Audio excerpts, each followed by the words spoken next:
We be live. Yes, we are. Yes. What are we doing today? Oh, we're doing Q&A. Yes. All right. Let's see who's in the live chat. I see Katie and Ghost Bunny. I don't see any Mhm. questions. Everybody is saying like, "Oh, hi.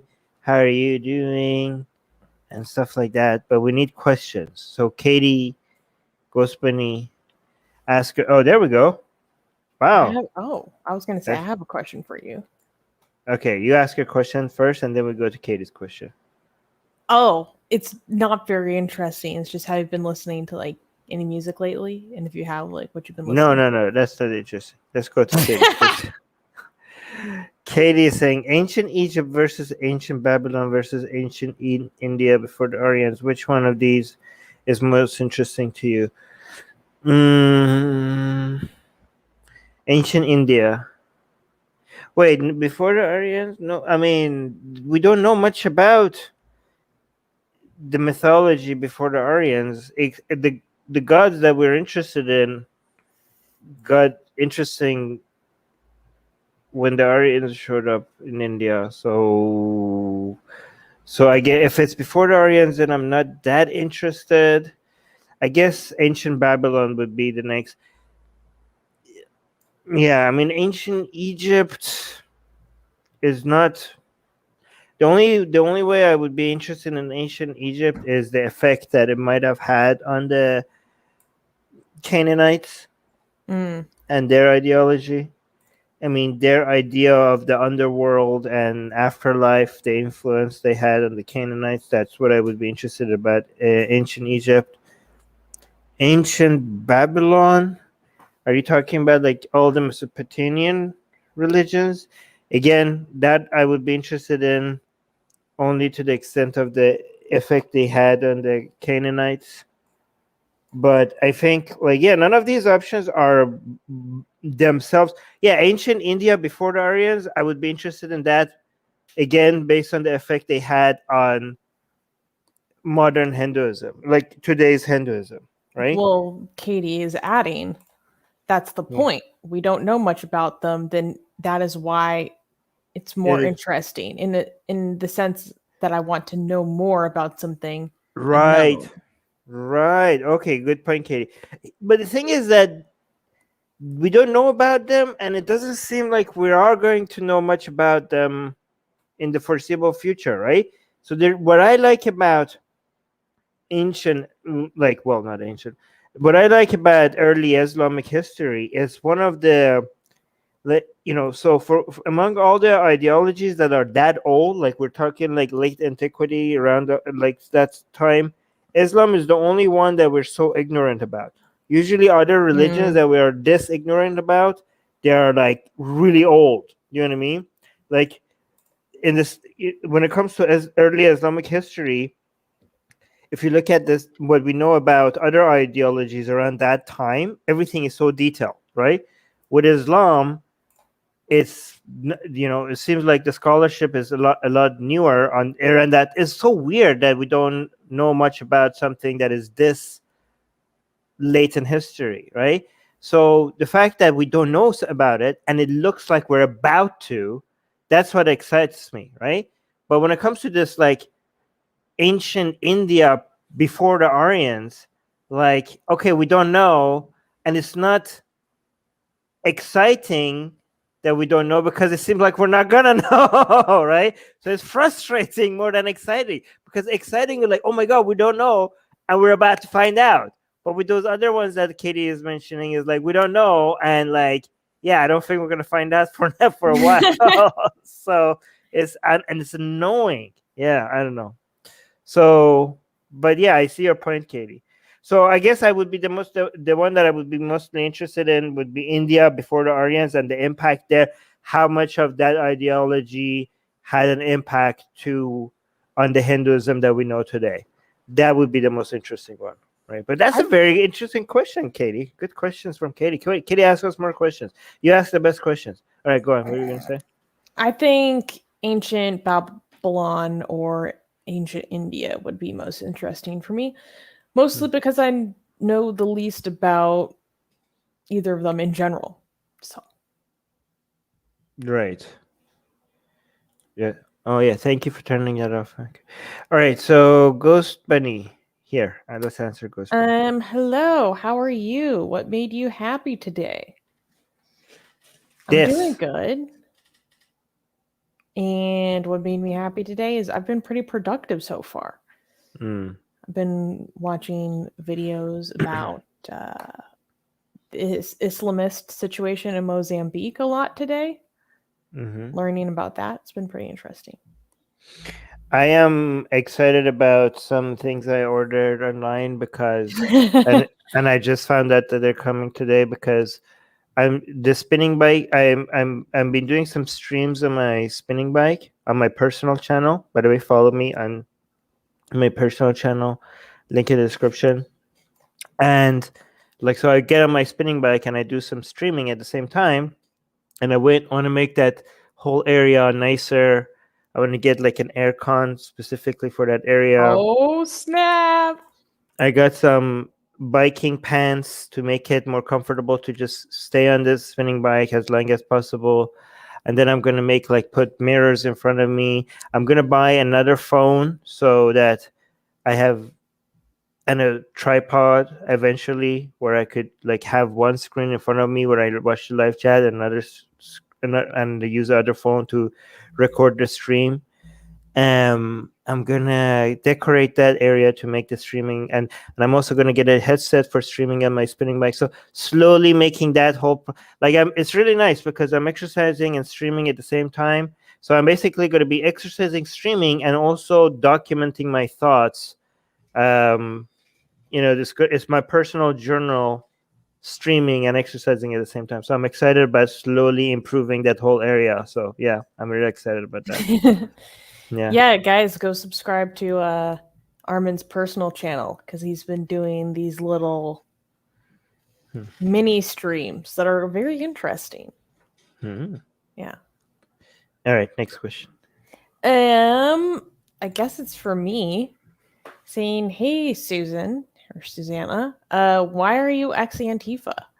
That is a long story. Short answer is that I realized that a lot of the ideas and ideologies that I bought into didn't really stand very well under scrutiny. And I was like, this, I started to look at what I believed more critically. And when I decided to welcome critical information and actually seek out opposing points of view, I could no longer really support what I had previously believed in, and started to publicly criticize these things. And God, did I get out at a good time? Thank God. Because Antifa's been wild this past summer. Yeah. You are ex-Catholic, ex-Antifa, and Shia right now. Currently Shia. Yeah. Right. All right. Okay. Costin is asking a good question. Saying, how do I survive without fitting in? I'm a 25-year-old goth rapper in India, part-time boxing instructor. I don't know. What should I do? They just include me in because in Hinduism, being an atheist is allowed. Well, I'm sure there are some ex-Hindus in this live chat who would contest that last part, but let's focus on just you fitting in. Well, first of all, goth rapper, very interesting, part-time boxing instructor. I think what I would do would be to whatever part of that is most interesting to you, that you're most passionate about. Is it the goth part? Is it the rapper part? Is it the boxing part that you're most passionate about? Just try to seek out that community. Yeah, I mean, why do you have to fit in India? Like, you are online. I don't know. Maybe there's something wrong with me. but I don't. I think like once you get used to finding your community online, you don't see the point of meeting people face to face. Okay, I don't. Okay, that is kind of a you thing. Okay, that's kind You're of not the me only thing. one. That's not what I'm saying. But I think for you personally, the importance of in-person community is less than it is for a lot of other people. I'm suspecting that a lot more people will just haven't gotten used to it. I just think like you're gonna the likelihood of people that you would relate to being within your city and like within your distance for you to meet with them is astronomically lower regardless of your background. You will the chances of you finding people that you can relate to becomes exponentially higher if you just let go of that and just find people that you could relate to online, right?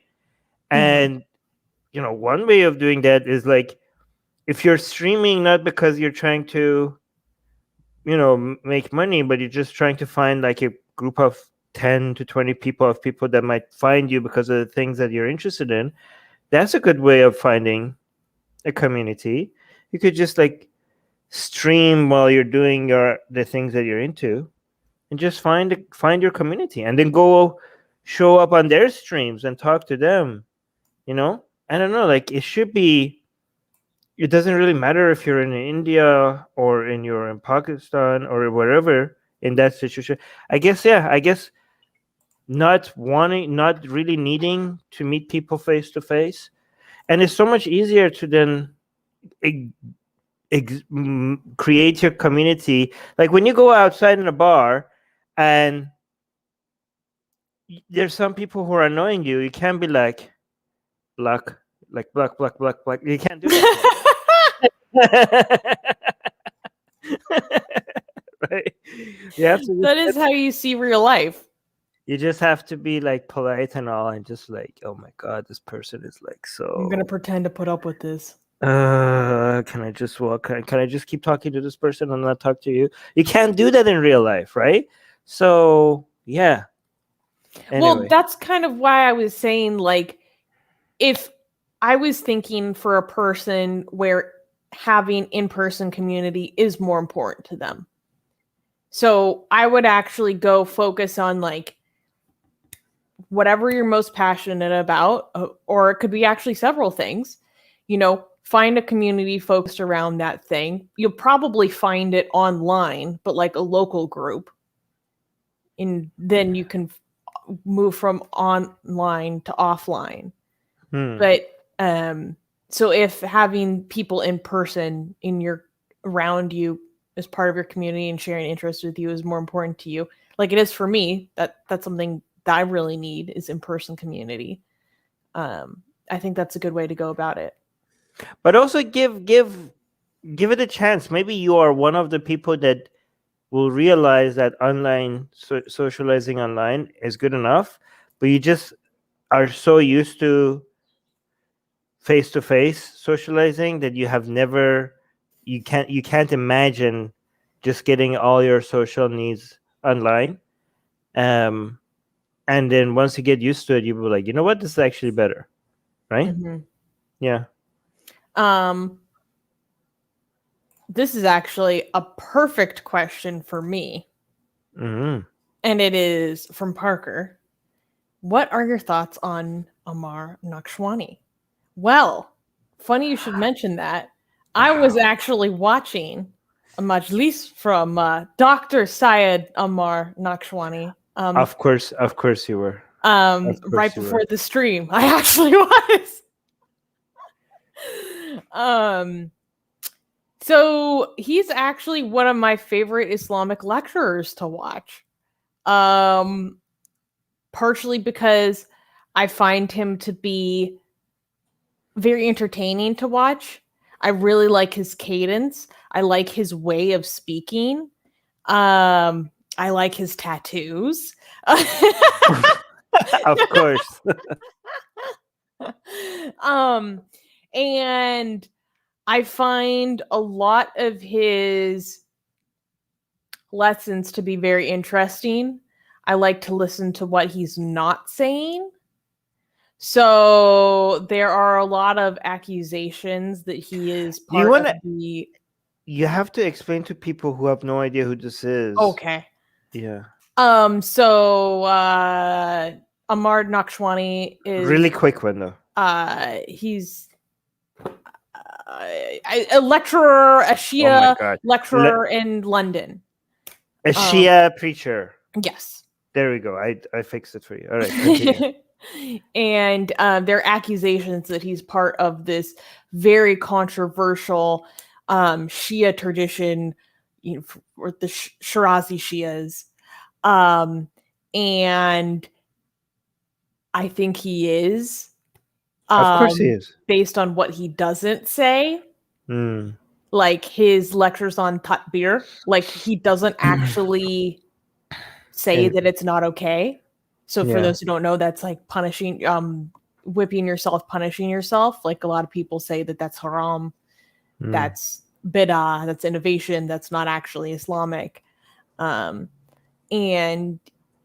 all he does is talk about the arguments like for and against. I was just watching his lecture on Islam and slavery before we started. That was very interesting. He actually talks about atheists a lot in that lecture. No way. Yeah, he does. And he talks about how this is a central tenet, or one of the things that they bring against Islam frequently. And he even talks about ex-Muslims in that lecture. No way. Holy crap. He doesn't say ex-Muslim, but he talks about people who left Islam because of stuff like this within the scripture. Okay. I need to watch that then. Okay. Wow, you're on top of this. Okay. Yeah. All right. And he goes to the verses in the Quran and he's like, if you read it this way, like ISIS might have a point. He's not condoning it, but he is saying like, this is in the Quran. Which is very interesting, especially from him, because of his previous lectures and statements against ISIS and how he accuses the originators of Sunni Islam to basically be the ideologues of ISIS. And which is another very interesting thing about his lectures is his positions on Sunnis. And sometimes he's like, he can be highly critical, to say the least, about Ahl Sunnah. Anyways, we need to go to the next question. I could talk about this for a lot longer, though. Yeah, I know. You were looking for an opportunity to. I'm so glad someone asked, though. Yeah, I know.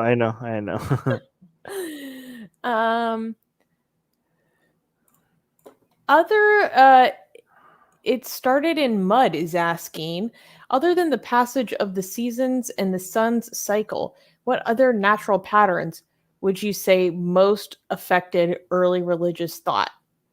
Oh, astronomy. Stars. Yeah, definitely Easy. Stars. Easy. Oh, the river, whatever, the floods by rivers. Yeah, natural disasters. No, not just disaster. Specifically floods. Yeah, just the rise and just like, yeah. Yeah. That's actually a main one. Nile, especially the Nile River. Well, yeah, and other rivers. Actually, you could see that the way that people looked at gods really had the way rivers around them had an impact. The way that the rivers behaved had an impact on how different civilization looked at God. So I think, correct me if I'm wrong, okay? Like if you compare the rivers in Mesopotamia, right, compared to the river in Egypt, like the Nile River versus the two rivers in Mesopotamia, the Ijla Furat. I don't know the English. What's the English version of that? The two rivers. The two rivers in Mesopotamia. Like I know the Persian version. I forgot the English version. Cradle of Mankind? Is that what No. it's Euphrates Yes. and something. Shoot. Yeah, I just know the Persian version. Anyways. But those two rivers behave differently compared to the Nile. And yeah, yes, there we go.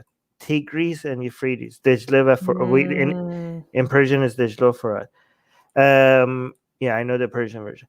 But anyways, these two rivers behave differently than the Nile. I think, if I don't remember correctly, but I think the Nile is a lot more predictable than the Tigris and Euphrates rivers, right? And that had an impact on, and actually you get the floods. The Noah's flood story comes from Gilgamesh, which not just Gilgamesh, but the whole flood narrative comes from Mesopotamian religions, which had to deal with more unpredictable floods than the Egyptians, right? So yeah, I remember that the way that also, like, I don't know, the predictability of the rise of the rivers in Nile. I forgot how that impacted the way they saw gods, but it did have a very interesting impact. I have to go back look into that. Yes. This is an interesting question. Hey, Armin, what's a stupid thing you believed before except Islam? Keto, the keto diet. I should have known. It's calories in, calories out. But the reason why keto works is not because keto actually works. It's because any measurement of what you eat could have an impact, but not because carbs are bad. It's because you're measuring what you eat. You know what I mean? So, but it's like, yeah, carbophobia is a thing now. Keto is still works, but not for the reason why people think. It has nothing to do with you lowering your carbs. It has more to do with people actually paying attention to what they're eating. But yeah, so cool. So Mustafa Job is asking if there was a hypothetical doomsday clock where midnight meant the US is now a theocracy, where would you place the minute hand? I mean, I wouldn't even go with like minutes. I'd go with hours. Yeah. Like, we are far away from becoming a theocracy. Not even close. As much as some like hysterical atheist activists like to make it seem. It is hysterics. We're nowhere close to becoming a theocracy. Yeah. In fact, one could argue the United States with the First Amendment is probably one of the least likely countries to become a theocracy. I mean, this is not this is not saying that religion doesn't have an influence in U.S. politics, right? There are few countries that this is the case. I mean, religion does have a lot of influence in U.S. politics, but the theocracy is far away from a theocracy. Yes. Yeah, you can't have theocracy with the First Amendment. And, United States is one of the most well-protected countries against anything like that. So, Omama is saying, Armin, last stream you said non-Muslims were forcefully converted into Islam in Pakistan, but I was asking about. I didn't say that. Mama, could you clarify what you're asking? But I asked about Muslims converting non-Muslims converting into Islam in India, aka love jihad. Yeah, please rephrase. I don't know. First of all, I didn't say that.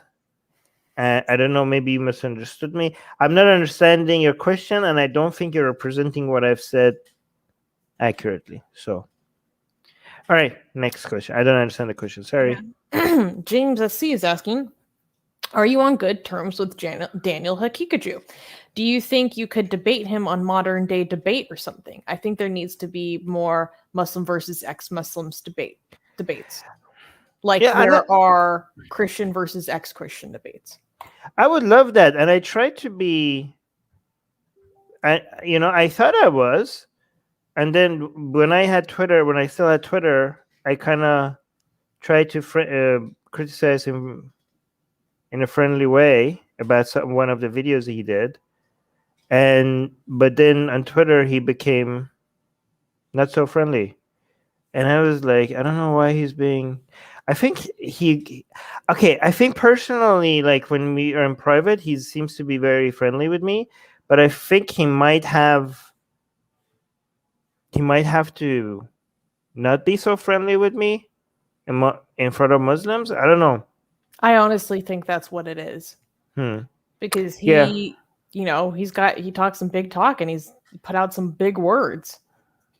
Yeah, but that I don't want to accuse him of like being a two-face or something like that. But it might be that, I don't know. But I just like I try to be friendly with him, and I will continue being to try to be friendly with him. And I would love to be able to debate him on modern day debates if he's interested. Yeah. I think that'd be so much fun. So, What would you want to debate him on? Any particular thing? I think modernity, maybe. I think yes. Oh, Yeah. We're on the same page. It would have to Yeah. be modernity. Yeah. Like not even Islam, just modernity. The interesting thing is that I kind of know that whatever happens at the end of the day, the people are he's gonna try to. I know what he's gonna do. He's gonna come up with a list of problems in modern society, and he's gonna cite the research that shows how all the problems, and be like, "This is what modernity gave us," right?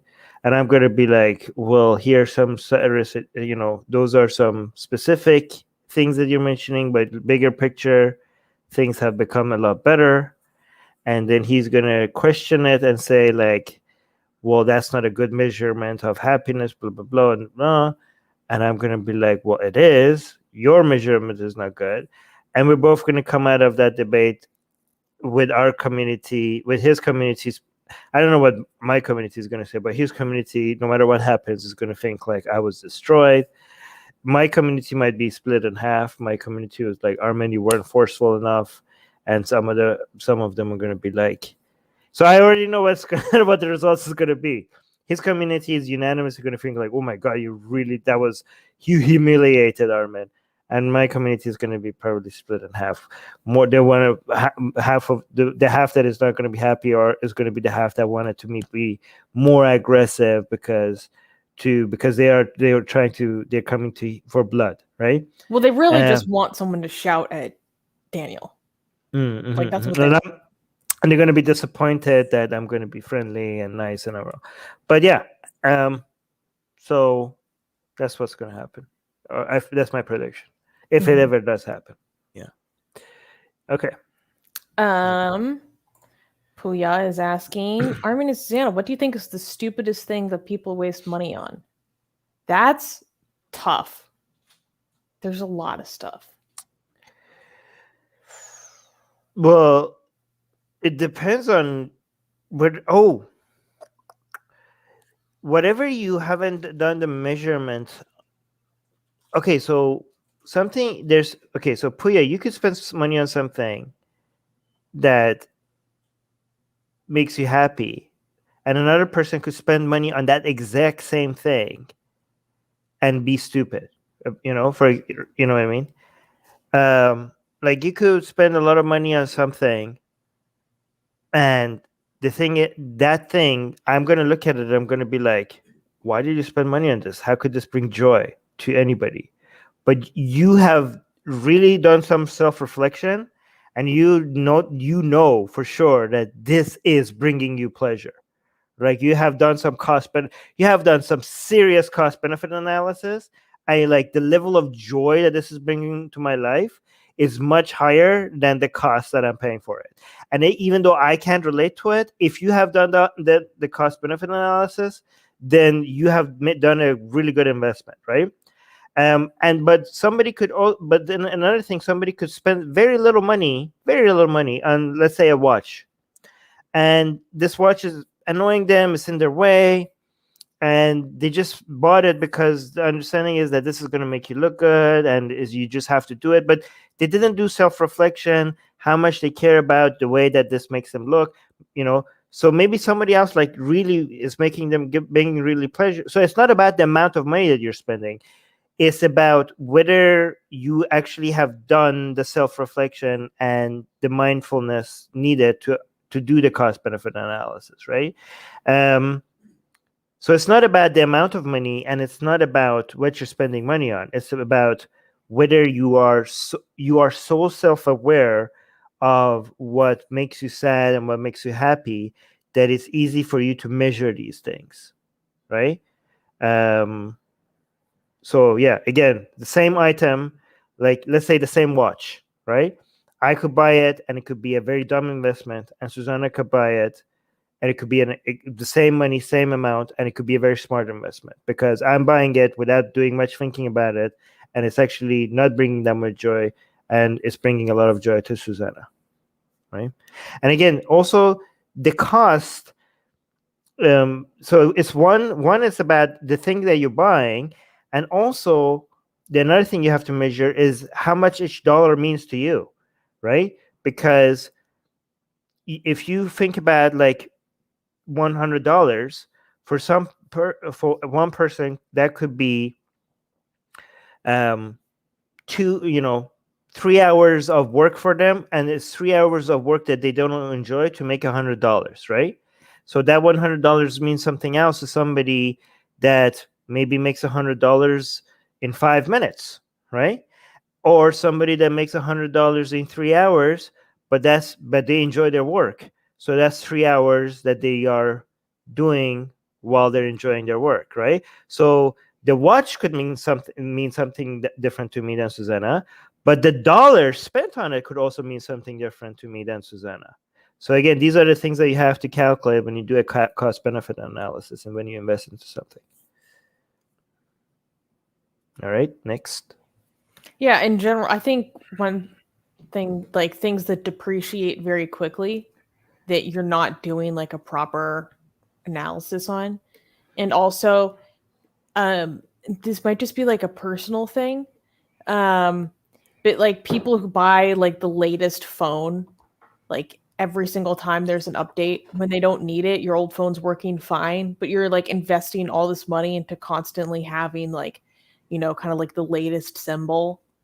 There are certain ways in which that would be beneficial to you, but I think maybe it's just the way I was raised, but I'm like, why are you spending money when your old thing isn't broken? Like, it just seems wasteful. Yeah, but you don't know if it's wasteful because you don't know what joy they're getting out of it, right? So I think you can't decide getting the latest phone. It could be wasteful or it could be not wasteful, depending on whether or not you know why you want it, right? So the answer is not always the same thing, right? Let's say you got a phone and it's fine, but a new phone came out and now you want a new one, right? Just do some self-reflection. The answer is not that you don't need a new phone. The answer is like, well, why do I want a new phone? Do you have an answer for that? Do you know yourself enough to be able to answer that question? Where is the joy is coming from? And just like do some self-reflection and just like really analyze where you're getting what are the sources of joy in your life. You might actually be able to, if you do that, you might even still get the new phone.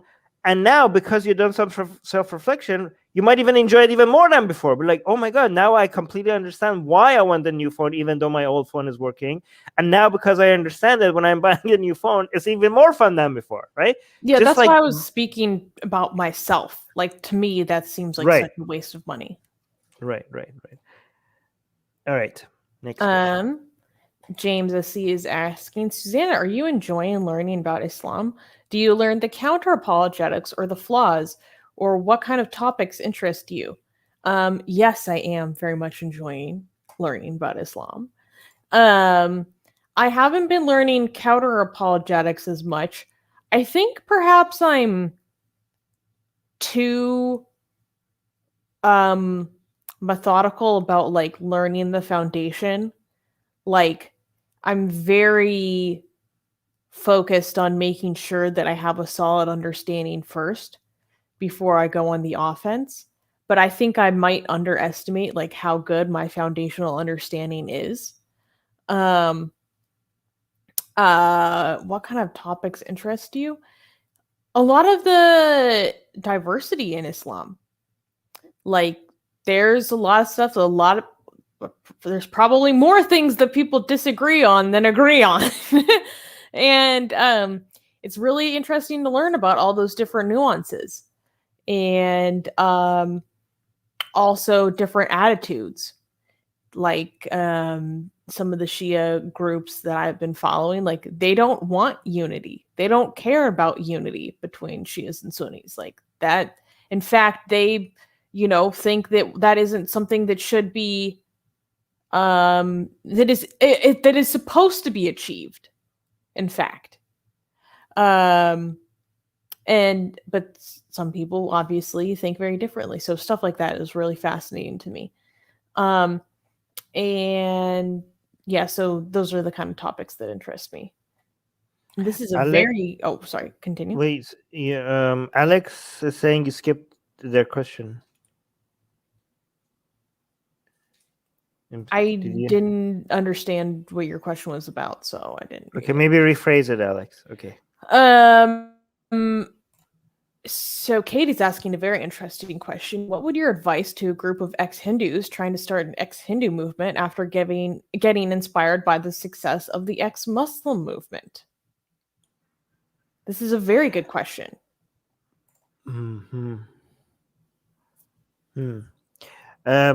Maybe have I don't know actually.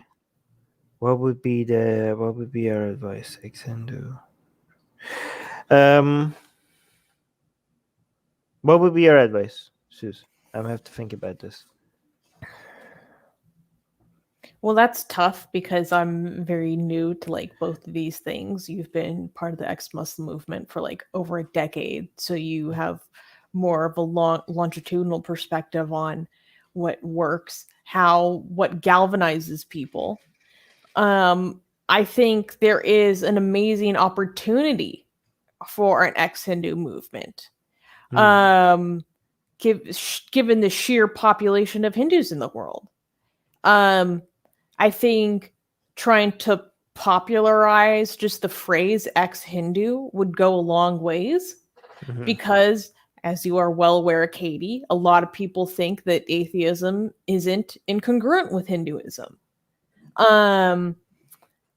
And so the idea of someone actually stepping outside of Hinduism completely within their atheism is taboo for a lot of people, whereas being an atheist within Hinduism is more socially acceptable. So trying to like popularize that phrase even, maybe online hashtags like ex-Hindu because, going after ex-Muslim because, just to try to get more people talking about it, more familiar with these ideas, or the idea that you exist. And there's obviously very different issues that affects ex-Muslim and ex-Hindus. Like there isn't the same level of persecution. I'm not saying that there isn't persecution, but it's not, like you're not going to get executed by the state of India for being an atheist. So it might not be as severe as of a situation. But there are still a lot of ways that people are abused by superstition. And I think those are very important things to highlight. And more education on Hinduism. Like we need an apostate prophet of Hinduism to point what out about exactly debates? where people What about debates? Oh, that's a good idea too. Yeah, Hindu versus debates.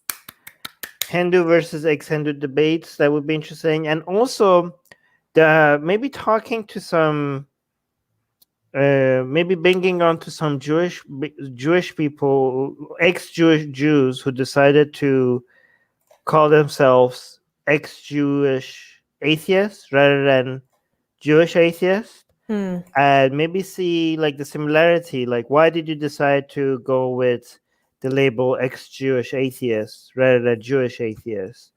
And how is that similar to what we're trying to do? Because again, when it comes to ex-Christians, it's completely everybody gets it. If you're an atheist, you're not a Christian anymore. When it comes to being ex-Muslim, everybody gets it. If you're an atheist, you're not Muslim anymore. But within the Jewish and Hindu community, that these are debates. Can you be a Hindu atheist, or do you have to be ex-Hindu atheist? And same thing with the Jewish community. So maybe that would be a very interesting, having an ex-Jew and an ex-Hindu have this discussion about the atheists within their community that want to keep the Jewish or Hindu label, and how do they deal with that, and why they disagree with that. That would be such an interesting conversation. An ex-Jewish atheist and an ex-Hindu atheist to have this conversation with each other. Wow, I would watch that. Yeah, I would definitely watch that. But yeah, these are really good suggestions. We need more memes, by the way, on Hinduism. Okay, there's in English there is a very short supply of good memes about Hinduism. So get on that. Emphasis on good memes. Yeah, good memes, right? Not like don't cringy ones. Yeah. All right.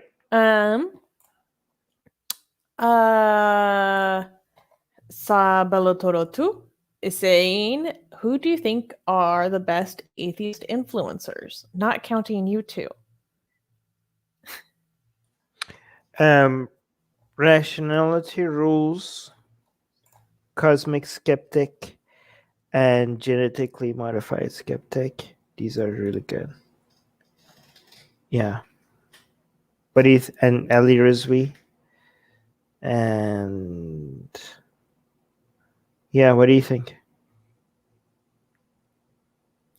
Well, I'm trying to decide between like influencers who make atheism their main focus, or I was thinking who just happen to be atheists. I was thinking those are two very different things. Yeah. I mean, I think Sarah Hayter is great. Like, who doesn't think Sarah Hayter is great?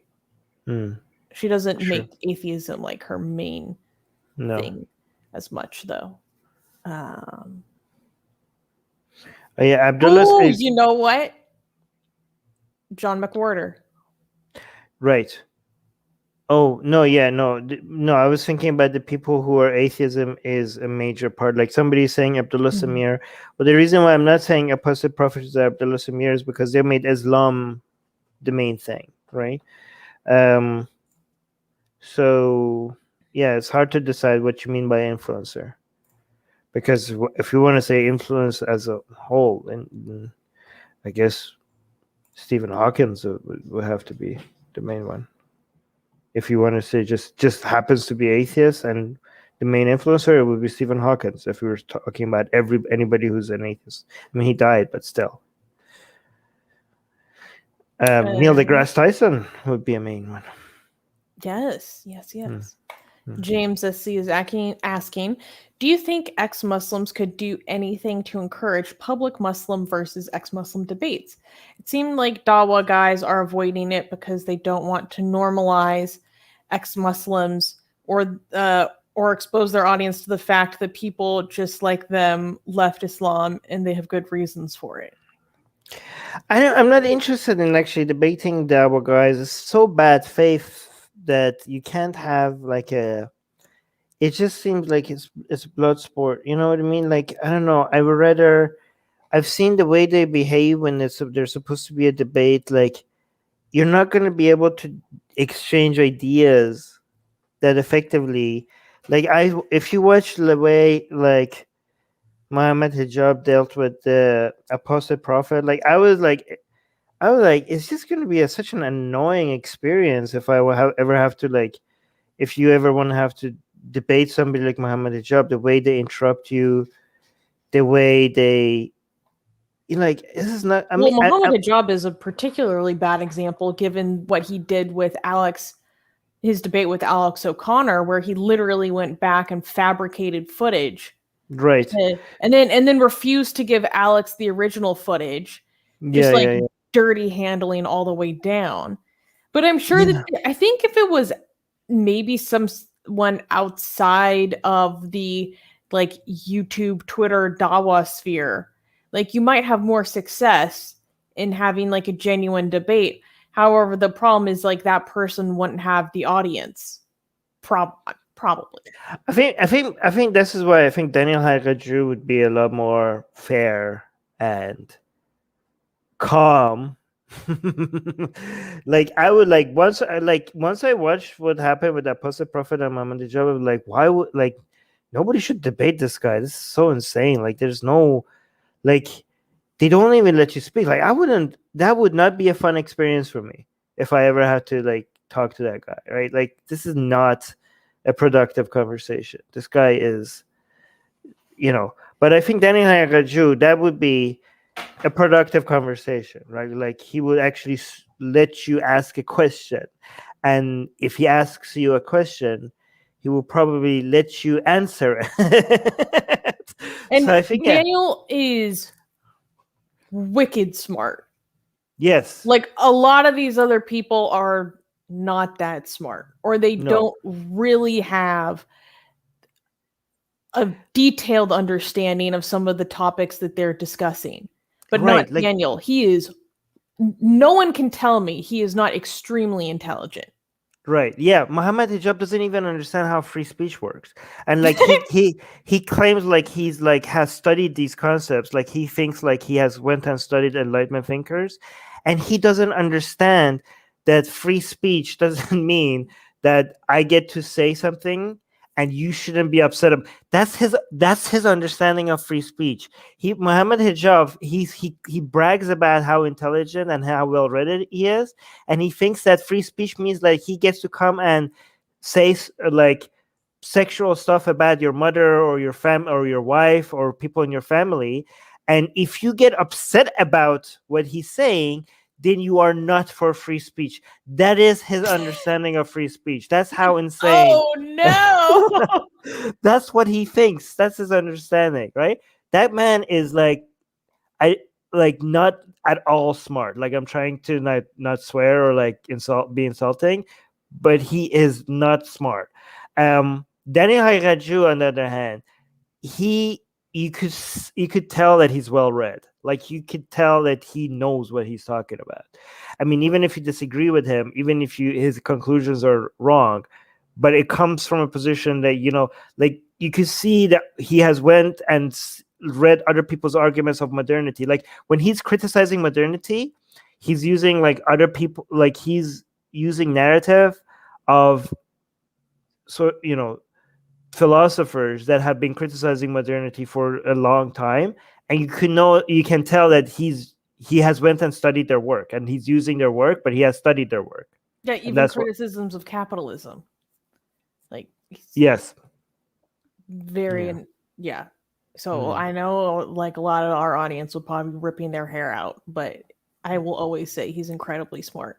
And also that him and his wife are an adorable couple. That's true. And I will not apologize for that. No, they weren't. They seem very much in love, and I'm genuinely happy for them. Yeah. Another question from James. Do you think the public ex-Muslim versus Muslim debates could help increase the tidal wave of apostasy and lessening of religiousness within Muslim communities? Yeah, I think so. To an extent. I don't think debate would I don't know if debate would lead to the tidal wave. No, it would, because I don't know how big the effect would be, but the effect usually happens not during the debate, but it happens usually because the Muslims who watch the debate a lot of them will probably go and subscribe to the ex-Muslim. Like maybe even if it doesn't happen during the debate, they will just become curious. A lot of them will become curious about who these people are, and they will just get introduced to that world through these debates. And that's probably why as James was pointing out, some Muslims are thinking that we shouldn't even have these debates because they're introducing a lot of Muslims to the ex-Muslim content. Yeah. Amama is asking, do you think atheists should necessarily be anti-theist? No. It's not for everyone. I think it's more logically consistent. I mean, anti-theist as in no anti-theist. I'm assuming. Okay, no. Can I say something, Suze? Depends on what you mean by anti-theist. Yeah. Anti-theist as a position, then I think anti-theist is the most logical position to have. But if you mean by anti-theist is like be an activist against religion, then no. You could choose to, and that would be great.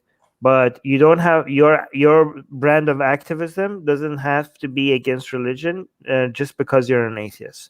There are many forms of activism that somebody could get involved with that is not necessarily against religion, and your atheism doesn't have to force you to pick anti-theism. Again, it means what you mean by anti-theist, because anti-theist, is it like an active role, as in you have to fight religion, or you mean just a position, of being anti-religion, a position that you hold without necessarily being active about it?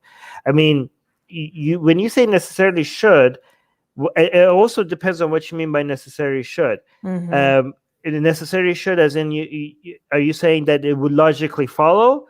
If that's what you mean necessarily should, then yes, it does logically follow that you have to have the anti-theist position. But if by necessary should you mean that you have to, like, this is a moral imperative that you have to, as in it sounds a lot.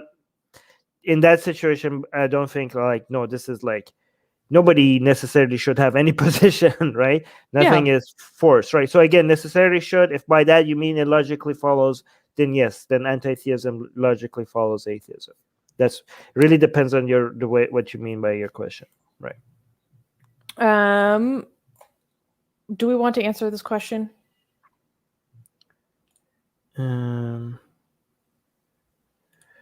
Yes.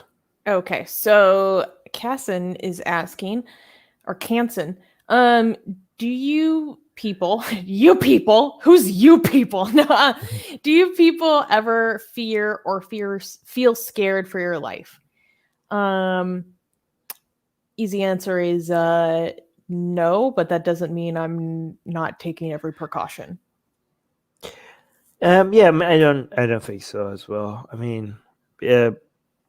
No, I think most of the threats that we get is just keyboard warriors. It's not very serious. Yeah, so no. Ever? Wait, no. So actually, you're saying ever. Sometimes you wonder. So okay, no. So sorry. I thought the question was, do you often? If you say, do you often fear? Like often, no. But sometimes you wonder. Sometimes you get a bit worried. But it's just very, very rarely. So yeah. Yeah, I guess that's accurate too, because if it was never, then I probably wouldn't be taking precautions. Yes. Let's look for a good question.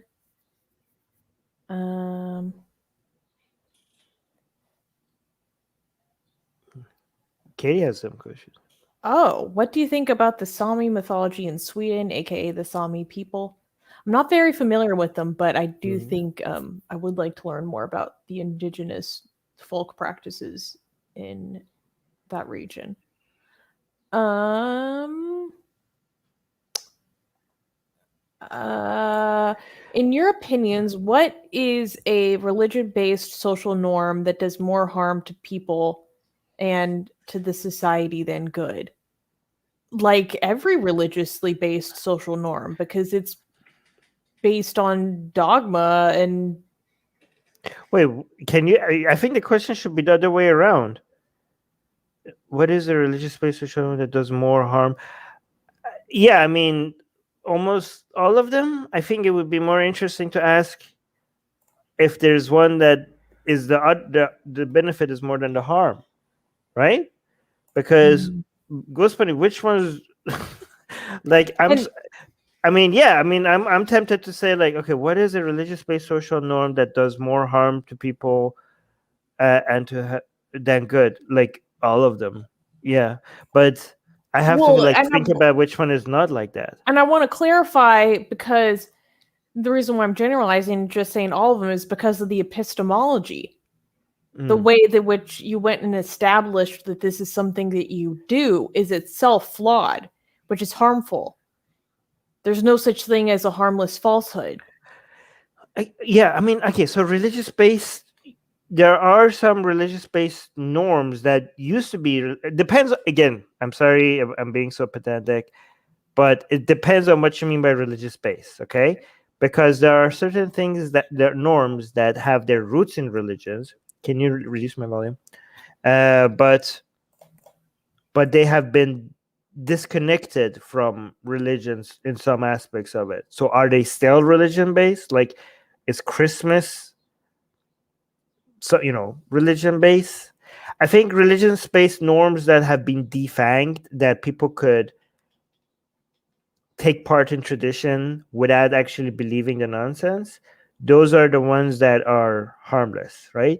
Any religious-based norm that would either require you or give authority and legitimacy to believing in the nonsense that it was based on is harmful, like, because it's encouraging belief in things that we have no evidence for. But any religious-based norm that now you could take part in without any push for you to believe in claims without evidence, those could be harmless or even fun and beneficial, right? So secularization of religious tradition is an effective way of making them harmless and for people to have fun with them without necessarily having any harmful effect on them or society. So yeah, so Christmas, for example, is one, and circumcision. On the other hand, so here's actually a very interesting thing, right? Let's compare Christmas with circumcision. I know this is a very weird comparison. Way to spoil the festivities. No. Christmas and circumcision are two fantastic examples with each other, right? Because Christmas was originally based on religion, but now you could take part in it without actually believing in the nonsense behind it and have fun with it, and it could be beneficial without any harm, right? But circumcision is based in religion, and even though it has been the belief part, which is this is a beneficial thing, has been remained, and the connection with it, like for a lot of atheists and seculars who still do act on it, do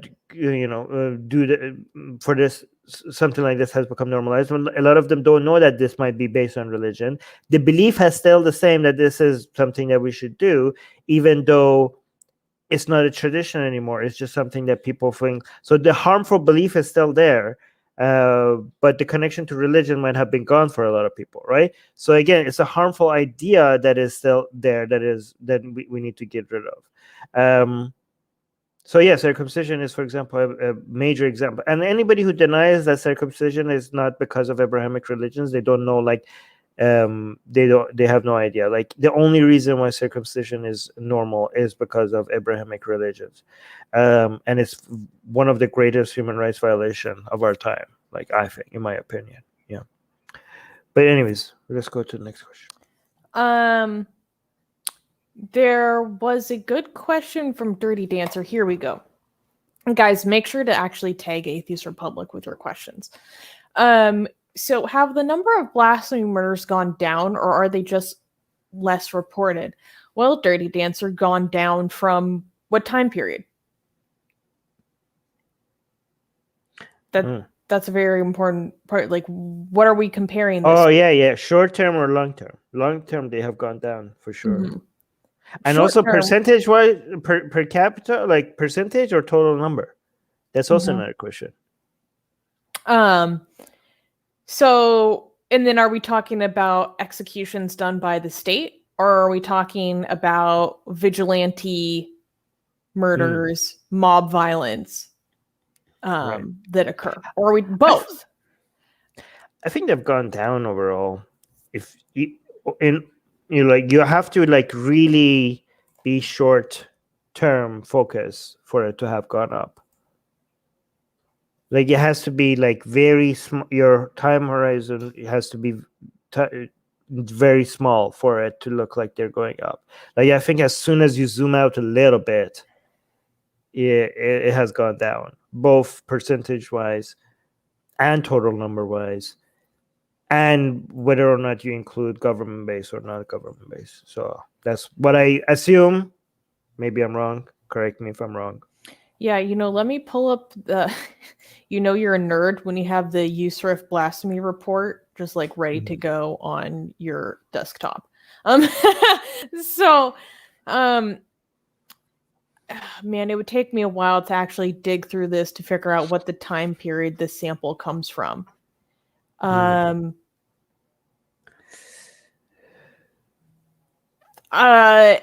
Based off the top of my head, within the past year, most of the mob violence for blasphemy has been in South Asia. Oh, Dirty Dancer saying I was mostly talking about individual actors doing T attacks in the West. Okay, but Dirty that's Dancer totally different. Yeah, and why do you assume that that if you don't specify, that means the West? Like that means that you have such a Western centric mindset that if you don't specify, that means you mean the West. Like maybe like re-examine the way you look at the world, that you assume that we would get that you're talking about the West when you don't specify that you were talking about the West, right? And if you're talking about the West, then definitely the numbers are down. For sure. Okay, here we go.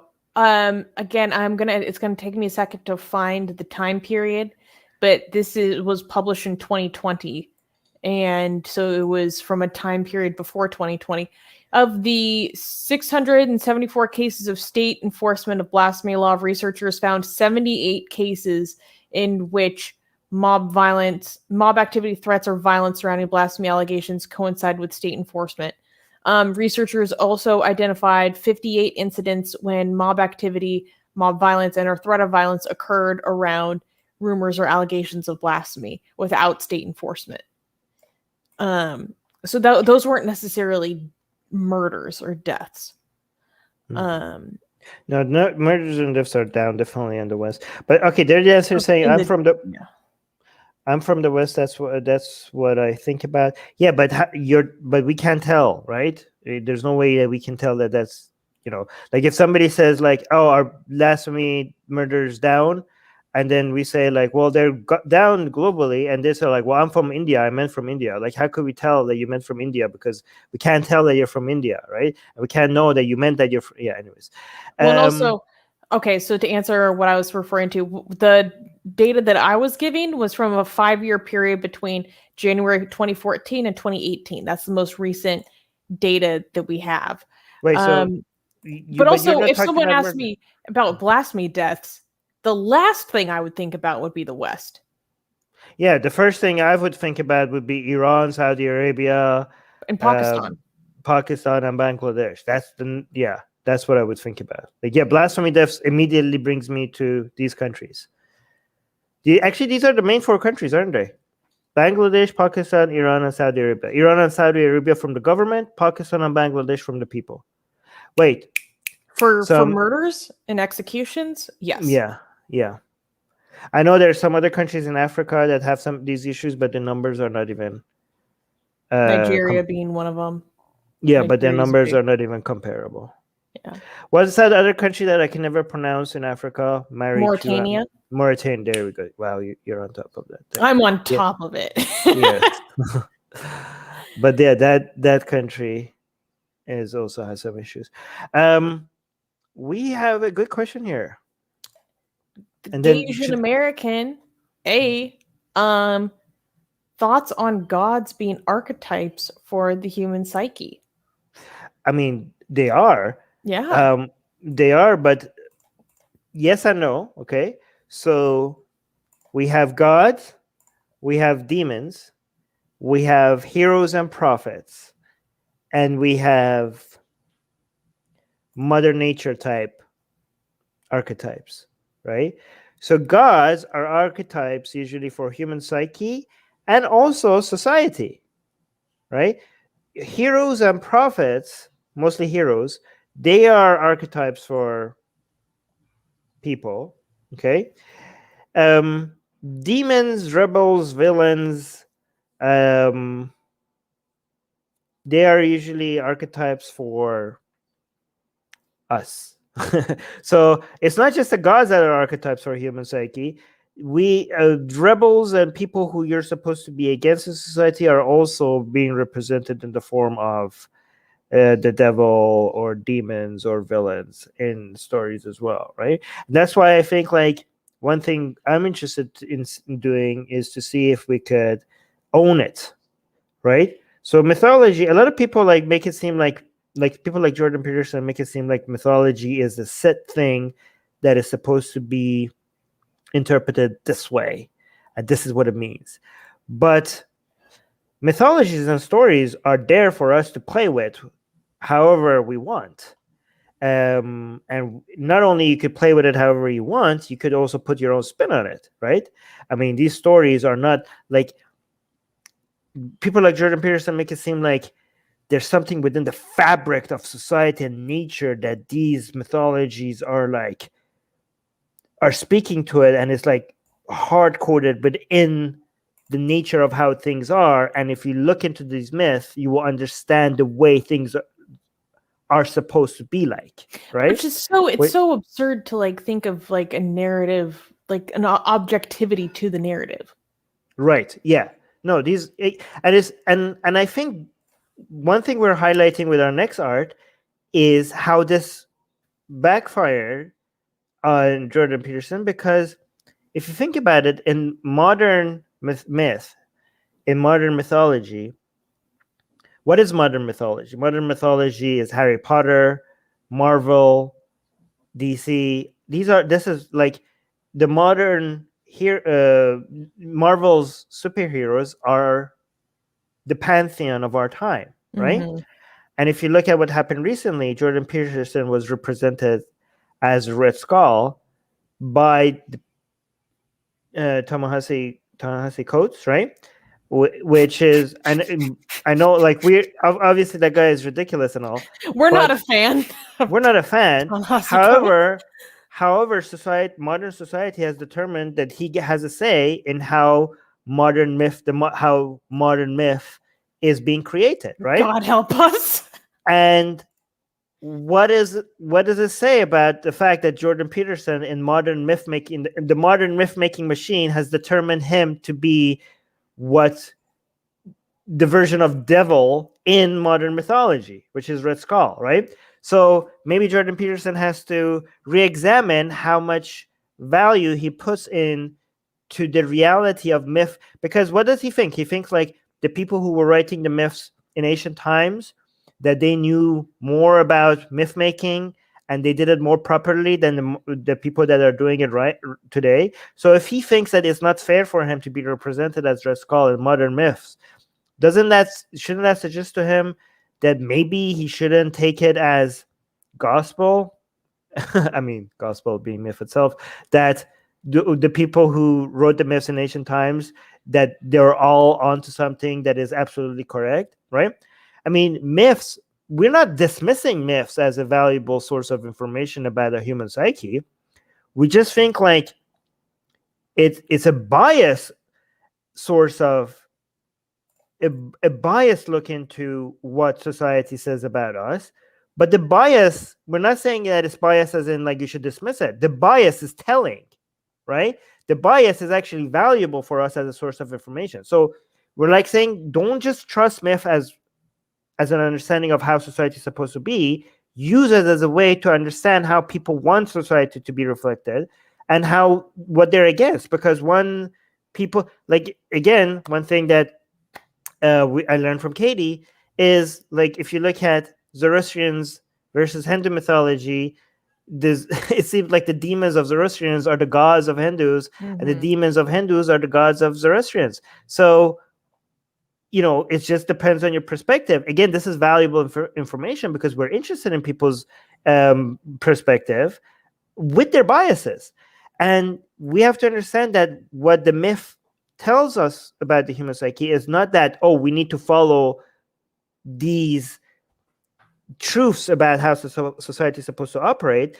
What myth tells us is what was these people's understanding of how society is supposed to be, not how it's supposed to be. In fact, because of this flexibility of myth, and because of how much information we could get out of societies from myth, we want to show how flexible this is by taking the demons of these myths and associating with them.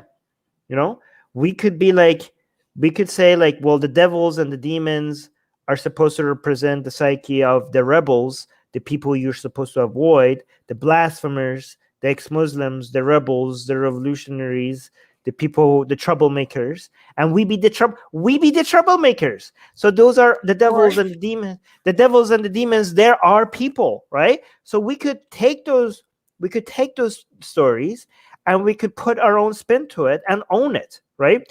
But to answer the question a little bit more, is that so we have heroes, we have the demons, we have the gods, and we have nature is also represented in myth, either positively or negatively, right? So if you have like beautiful goddesses, you have Gaia, you have other goddesses that represent nature when it comes to the gifts of nature, right? The positive aspect of nature, recognizing that the sun and the land, they provide for you and they keep us alive. But you also have the harshness of nature and the negative aspects of it, the fact that sometimes nature seems to be trying to kill you. That's also represented in myth, in forms of flood, in form of witches, right? So that's also has its own representation in mythology as well. But go on. They'd be trying to kill you. Well, I like to call us, meaning the two of us specifically, we're not just demons and rebels. We're trouble monkeys. Trouble monkeys. Wait, what was that? We're the Monkey King. I mean, Trouble Monkey. Yeah, Trouble Monkey. That's the very definition of the Monkey King in Chinese mythology. Trouble is the Trouble Monkey, and the Monkey King represents the rebellious side of human nature, and in that story, it's represented somewhat positively, right? So it's kind of the fun aspect of being rebellious. It's very interesting because the Monkey King, which is the rebellious side of human nature, is portrayed somewhat positively and entertaining and comedically in opposite, in Chinese mythology, and that's also the mythology that made the dragon the force for good. In almost all other mythologies, you look at your Norse mythology, Persian mythology, Abrahamic mythology, the reptile, the snake, the dragon is the evil. And then you go to China and the dragon becomes the source of good and power and like goodness and all of that. So it's so amazing that how these narratives change. Yeah. But yeah, we want to look into that. Is a positive comment here. I just want to leave that because it was positive.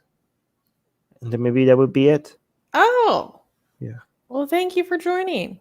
Well, read it for. Oh, it was a lovely show. See you again, Armin, and it was a pleasure listening to you for the first time, Susanna. Till next time. Oh, that's well, very thank positive. you. I hope our advice, gives you some ideas. DRM is asking, which countries is it dangerous for you to visit because of your activism? And which countries have you been to? Well, Armin has traveled a lot more than me. Yeah. Well, I mean, obviously, I can't go back to my birth country, Iran. That's the most dangerous one for me. Yeah. Because every other country, I might just get deported because of my activism. But that one country would it would be a death row. Very likely, right? So I guess, Saudi Arabia.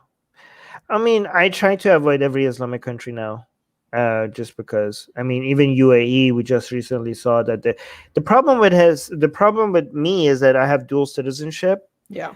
So most countries that are not supposed to be dangerous, that the worst thing that could happen to you is deportation. I just don't know how the laws work there because I'm a citizen of Canada and Iran. If they do want to deport me, I just don't know where they're going to deport me to. If they deport me to Canada, well, that's not very dangerous. But if they deport me to Iran, that would be a death sentence, right? So every Islamic country for me is a no-no now, because even like countries like UAE, which is supposed to be like so tourist friendly, we just recently covered it on the news that there was this Indian ex-Muslim atheist that criticized Islam there, and he's now being deported. I mean, that's not so bad because you're being deported to India, which you're not going to get a death sentence. For me, that might be a deportation back to Iran, which would mean a death sentence. So yeah, best case scenario, used as a bargaining chip because you're a dual citizen of Canada, and yeah. yeah. So I just avoid every Islamic country now. I just don't. I don't. I hear the short answer is I don't know, and I don't want to test it. Yeah, I don't actually know. Yeah. Yeah, I mean, I'm not really, the risk is a lot less for me than Armin. So technically I probably have a wider variety of options, although like, do I want to take that risk? I don't know. And in terms of where have I been, I've pretty much just been to like Canada, Mexico, and Western and parts of Eastern Europe. I've been to, I think, around 30 countries. Damn. Yeah, I I'm mean, nowhere I've near. covered almost all countries in Western Europe. I haven't been to Greece though. These would be so interesting. All the countries in North America. Haven't yet been into any countries in Africa. That's a shame. A lot of countries in Asia. Definitely the Far East. Yeah, China. Been to Japan. Been to Thailand. Been to Malaysia. Haven't been to Korea, South Korea. Haven't been to Vietnam or Cambodia yet. But yeah, a lot of countries in the Far East, some countries in the Middle East, every country in the Western Europe, and Poland. So because that's not really West. Yeah, I think up to 30 countries I've been. Like I knew like a couple of years ago I counted and I got to 24, but I don't know how many. I stopped counting at some point. So either 30 or close to 30. This question, Armin, why don't you just give up your Iranian citizenship? Well, they don't let you. There's no process for you to give it up. They don't recognize. They will always recognize you as a citizen for life. So there's no process in giving that up. Denouncing, they don't recognize you denouncing it. They own your ass. Yeah. If only it was that easy. Yeah.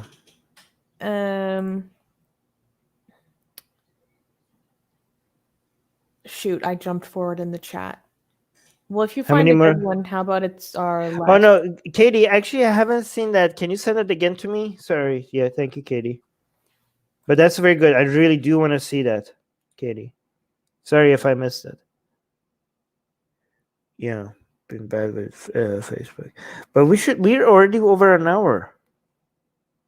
True, and I'm hungry. Yeah, me too. All right, guys, this was fun. Thank you so much. Thank you. And yeah, see you guys again tomorrow. Wait, yeah, we have a stream tomorrow, right? No, Saturday. No. Yeah, we're doing the news in 2 days. 2 days from now. So we'll see you guys in 2 days when we cover the news with Rivka. And subscribe to our newsletter. Link in the description. If you subscribe to our newsletter, we send you all our blasphemous art for free. For free, juicy, beautiful, sexy, blasphemous art. And when you subscribe, stay subscribed because we send you new blasphemous art every week. Every single week, we send you new blasphemous art, Oh, and yeah. they keep getting better and better. And you also get my book, Why There Is No God, for free if you subscribe to the Atheist Republic newsletter. Link in the description. Subscribe and you get my book for free. It's a bestseller on Amazon, and you get it for free if you subscribe. So I'm giving the book for free, so that's great, right? All right. And if we didn't answer your question, tune in at the same time next week. Yes. Yep. So subscribe to our newsletter. It's Hikmah. It's Dharma. It's Dharma. And it's kosher. Kosher. Yes.